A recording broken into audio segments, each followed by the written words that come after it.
Game week 33 deadline is around the corner. That means it's time for my team selection. 2 free transfers and a captaincy to lock down. The captaincy is particularly interesting. You're going to want to stick around. 3 incredible candidates, but one does edge it, but it's based on a vital bit of information and whether we get it in before the deadline. Now, if this sounds good to you, drop a like, subscribe and share the video. Now you've done that, let's get into it.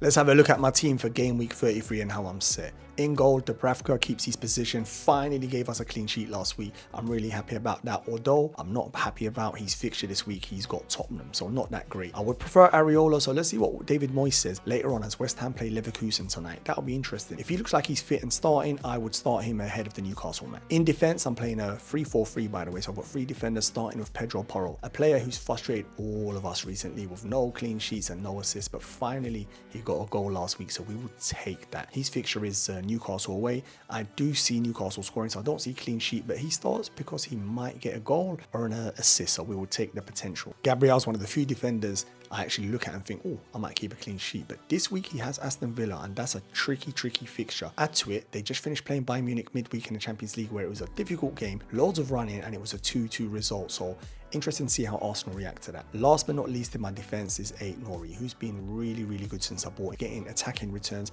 Not many clean sheets, of course. Wolves do struggle to keep a clean sheet, but at his price and his fixtures and attacking position he's taking up, let's throw in, he's got the double in 34. He's a lovely own. Came off last week though, just before he delivered a huge haul with a calf complaint. I'm hoping he's fit for this week because the fixture's tonight. I've got Nottingham Forest. I want him to play that game. I'm starting him again. If he doesn't start, I have to go into Zebriani, who I don't want to start. He plays Manchester United and I do think United score. So let's hope Nori is fit and ready to go. First up in midfield is Son. I really like his fixture. I think Newcastle are conceding goals. I see Son scoring. The only problem is he's one of the players I've highlighted maybe to transfer out. So stick around. We'll talk about that in the transfer section. Next to Son is Odegaard. Yes, I know he's not the best Arsenal asset to own. Saka probably is, but if you look at my rank, I'm chasing, only 7 game weeks left, and mini leagues, I'm trying my best to make those gains, which means I'm going to go against a couple of the big hitters, and Saka's one of them. I've identified I could go against them. So I've got Odegaard, who's done not too bad, but it was frustrating seeing Saka return last week and Odegaard do nothing. Arsenal, I said earlier on, got Villa, not an easy game, but at least he's the captain and he's pretty secure of minutes, so I'm hoping he starts and plays the majority of the game. Salah versus Crystal Palace at home.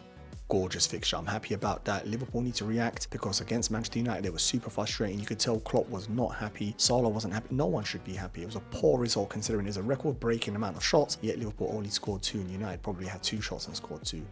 Crazy. Good fixture against the Crystal Palace. Salah's a definite captain candidate. As you can see, currently it's on him, but that could change when we talk about captaincy later on. Last in midfield is Palmer. Having a great season, loads of double-digit returns. Everton at home, lovely fixture. Only issue is Chelsea, and they're a bit random. You're not sure what Chelsea's going to turn up. Still, he starts for me. Up top, Haaland. Now, gorgeous fixture. Only worry is his rotation, so it's going to be interesting about that. We need to know whether he starts or not, but a Luton fixture, gorgeous. They're going to be a bit tired. There could be rotation here because they just finished playing Manchester City, 3-3 game, loads of running. Very unlike a Pep team that. It was a toe-to-toe game. Really good entertainment. Hopefully you got to watch that. Beside him is Darwin Núñez. Frustrating on, yes, even against Manchester United. He done some things really well, occupies the defense, causes havoc, frees up the other attackers, but unfortunately, again, just an assist, no goals. And for the amount of chances Liverpool had, surely he had to deliver a double-digit return. Last spot in my starting 11 is Solanke. Now, frustrating recently, Manchester United, who concede chances, so I'm hoping he returns. But the reason he's still in the team, he could have faced the chop, is because the double game week Bournemouth have next week. So he stays in, he starts. That's the starting 11. Let's have a quick scan through the bench. So we got Areola, who's currently flagged, but let's hope we get an update later on from Moyes regarding that. If he does, I'll start him because I prefer the Fulham fixture. Zebriani, hopefully he's fit and ready to go because he's my backup sub if Nori doesn't play, but he's got Manchester United at home, which I see United scoring. McAtee, he's in the team, unfortunately, until a wild card. I don't plan on playing him, and I hope my bench doesn't reach to that level. And Lascelles, third on my bench. Poor guy's injured himself. He's out for the season, but I'm not going to make a move there. Transfers are too precious. I can fix him on a wild card in 35. So that's my team for game week 33. Let's have a look at the first transfer I'm considering, and that would be to sell Son. I don't want to sell him. I love his fixture against Newcastle, but I need that money. He's the cash cow. I need to go shopping. I'm looking at either bringing in Saka, who is the best Arsenal asset, but as I did say earlier on, I'm chasing, so I'm going to go a little bit more aggressive. I'm thinking to go Havertz. Just as important now he's becoming this team. I've seen Arteta relies on him. I looked at his minutes.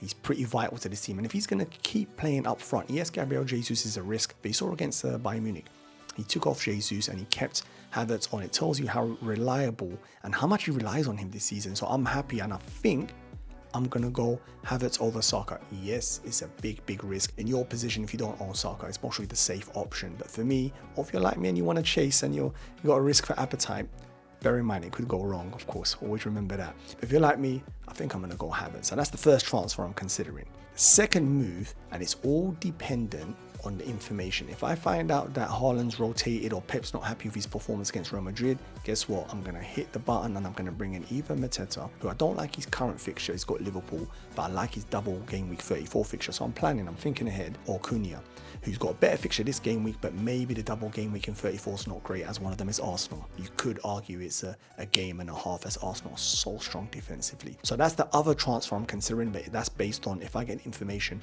Haaland's not starting. Otherwise, you don't touch Haaland, he's playing Luton. Time for the captaincy.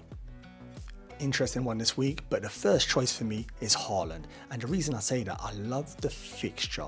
Luton at home, ridiculous. You can't turn that down. Only interesting point here, they just finished playing Real Madrid at the Bernabeu, so a bit of travel time, very tiring game. His performance wasn't great again. So Pep, is he going to rotate him this week, or does he start?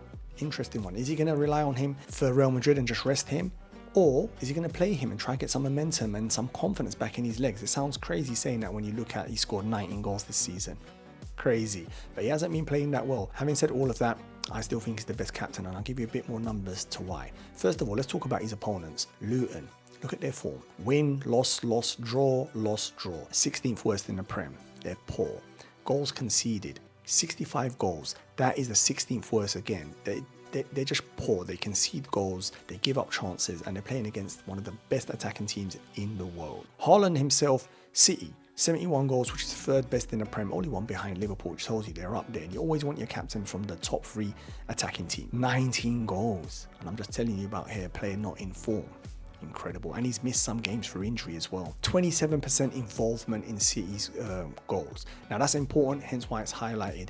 Anything above 20% is perfect for captaincy. It means when the team do score, and City always score, he's more than likely involved. And when you add the 7 assists, it buffs that up nicely. Last 5 returns, I've highlighted the returns. So it's an 8, 6 and a 5, and then there's 2 2s in there. 3 returns from the last 5, which is good for consistency. Having said that, no double digits. That's not great. 6.6 points he's averaging per game. Very good. It's the top from the strikers. Next fixture is Luton. We've already discussed that. That had to be highlighted, and it's at home. City at home. I don't need to repeat myself. You've seen how dangerous they are. Last 3 matchups, well, in this case I could only find 2, is 2-6 win for City. Okay, it was a thrashing, and a 1-2 win for City. Makes me think this game week here, there's plenty more goals to come. Still not convinced on Haaland? Okay, there's 3 more stats for you. Luton have the 19th worst away record in the Premier League. Played 16, won 2, drawn 4, lost 10, conceding 38 goals. They have conceded 3 or more goals 11 times this season. And Haaland has 5 double-digit returns. Does this convince you to go Haaland? Let's have a look at the second best captaincy for this upcoming game week, and I think that's Mohamed Salah. One of the main reasons is it's the fixture. It's at home and it's versus Crystal Palace. Have a look at Palace's form. Loss, drawn, loss, and a win. It's the 14th worst in the Premier League, so that ticks a box for us. Goals conceded, 54 goals, which is the 13th worst in the Premier League. Again, another tick for us. And perfect recipe coming to Anfield, who are going to want a reaction after that 2-2 draw versus United. And when you're chasing the Premier League, this is such a must-win game. Now, Salah, 17 goals this season, which is 24% of the goal involvement. Again, anything over 20%, we love that. Liverpool has 72 goals. They're the second best attacking team in the Premier League. He's got 9 assists, which buffs that return ratio up beautifully. If you look at his last 5 returns, he's got an 8, 7, and 11. So that's 3 returns from the last 5, which is consistency is okay. Unlike Haaland, Salah's got 1 double-digit return, which is perfect. 7.4 points per match he's averaging, the best in midfield. Incredible return ratio. When he plays, he tends to return, okay? The fixture I've already discussed is Palace at home, gorgeous. If we look at the matchups recently, it's a 1-2 win, the 0-0 draw, and a 1-1 draw. So not ideal, only 1 win from the last 3. Still not convinced with Salah captain against Palace? Here's some more stats for you. Palace have the 14th worst away record in the Premier League. Played 16, won 3, drawn 5, lost 8, conceding 30 goals. They have conceded 3 or more goals 8 times this season. Salah has 8 double-digit returns this season. Now, has this helped convince you to go Salah? And the third best option for me is Cole Palmer. He's having an incredible season. I agree.